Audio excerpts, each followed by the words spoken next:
All right, here I am at the Main Street Railroad crossing in Chicago Heights, Illinois.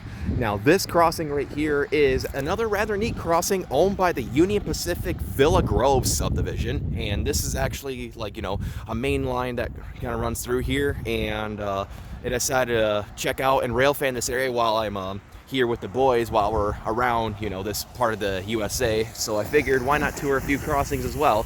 And I just got this crossing in action, and it features some pretty neat stuff, I had to say. So I guess, and some pretty neat features, I had to say. So I guess that said, I'll explain her. So I guess that said, let's get on to the first thing right here is the fact that this crossing is a quiet zone, but not really. I believe blowing your horns through this crossing is completely optional, because the train I just caught did a full-on horn sequence through here, which is kind of funny.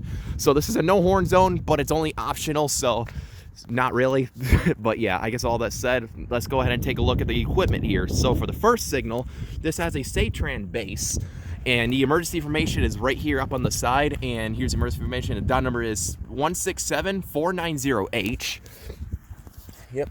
And for the lights on this one, this has 4 pairs of Satran 12 by 20 inch light heads with a mixture of Union Pacific and General Signals dotted LEDs in them. Now, I did a little more research, and apparently the Union Pacific themselves or a certain third-party company does make LEDs for their railroad crossings to insert to certain light heads, and they kind of look cool. They have a fading effect to them, like the Satran fading LEDs. So these main lights are the UP LEDs, while the side lights are with the General Signals LEDs, or maybe they're UP LEDs as well, but they don't fade like these ones do.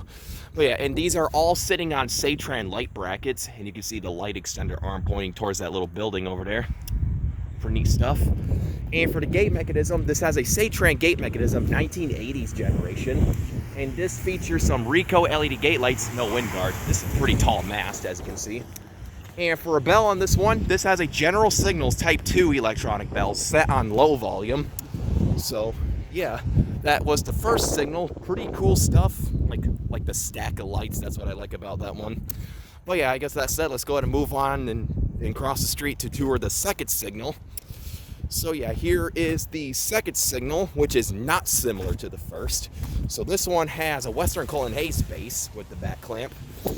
And here's the emergency information once again, mounted towards the side. And it looks like they gave this mast a fresh coat of paint recently.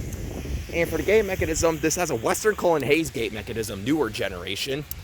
And this features some more, this actually features some NEG LED gate lights, no wind guard on this one.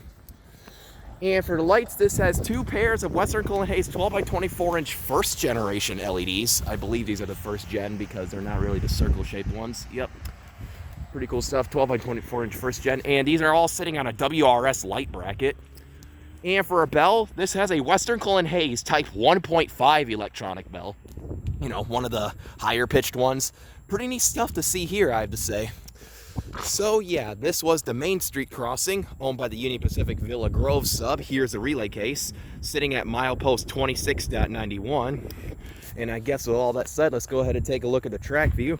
Down there is heading south right towards the Diamond, where the CN Madison sub and this line cross. And you can see the old Harmon incandescent color light signals. And this is also heading towards another crossing on not 26th Street, but it's I actually kind of forgot what that street name was. It's kind of funny because I was literally just there catching a train just now. Well, not just now, but like an hour ago, I had to say. But yeah, and down there is heading north towards a curve and eventually towards more crossings. And this is also where I guess the spur line, well, no, the spur line branches off this way because it kind of goes around. But yeah, you can see where it curves towards another crossing. You can see another crossing down there because this line also has a spur line that kind of goes all over Chicago Heights, and I just toured a crossing on there, and there's plenty more cool ones too that I want to tour sometime in the future. So yeah, I guess with all that said, this was the Main Street Railroad crossing here in Chicago Heights, Illinois. Pretty neat stuff, I have to say here. Definitely a unique crossing, I have to say. But I guess with all that said, over and out.